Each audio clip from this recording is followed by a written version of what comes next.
Welcome, everyone. I'm excited to have you here as we start this journey into the eerie and unexplained. Tonight's story will make your heart race and your mind question what's truly out there in the dark. So get comfortable, turn down the lights, and prepare for a story you won't forget.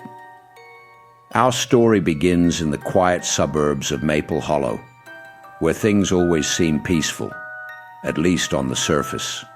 Sarah and Tom, a young couple in their late 20s, had just moved into an old Victorian house that had stood on Pinecrest Street for over a century. The house had character, history, and whispers. The couple spent their first few weeks restoring the place, painting over the fade walls and fixing creaking floorboards. But soon the creaks weren't just coming from the floor. Every night, around 3 a.m., they would hear what sounded like footsteps pacing the upstairs hallway. One night, Tom decided to investigate. He grabbed the flashlight from the bedside table and moved quietly up the stairs, each step groaning louder than the last. The hallway was cold, colder than it should have been. And as Tom reached the end, the flashlight flickered and died.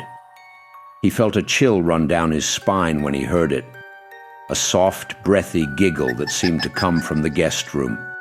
Sarah, who had followed Tom partway, called out nervously, "Tom, did you hear that?"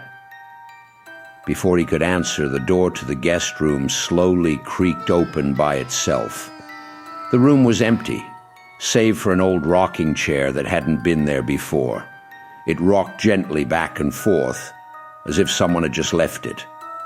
On its seat was a small, dust-covered doll with porcelain eyes staring blankly at the couple. "Who would leave this here?" Sarah whispered. But before Tom could respond, the chair stopped rocking abruptly and the temperature in the room plummeted.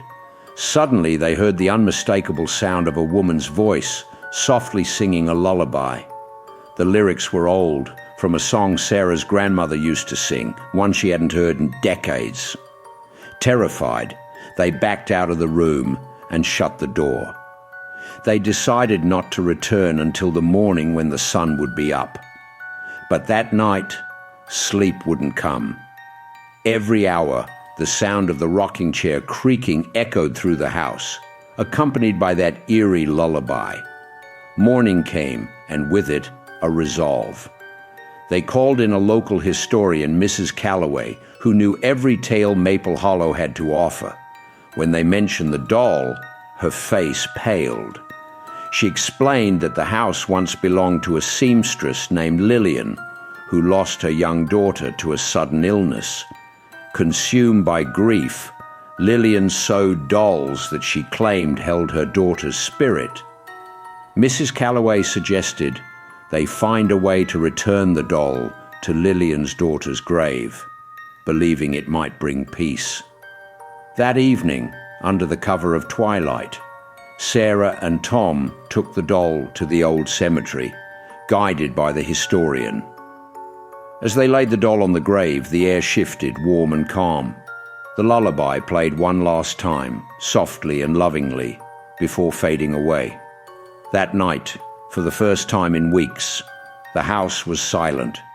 No footsteps, no cold drafts, just peace. Sarah and Tom knew they'd done the right thing.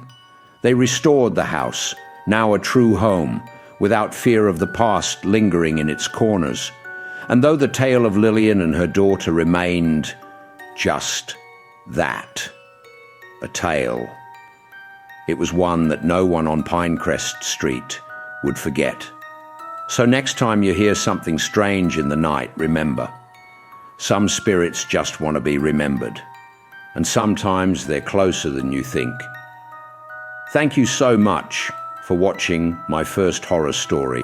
If you enjoyed it and want more stories that will keep you up at night, please give this video a like.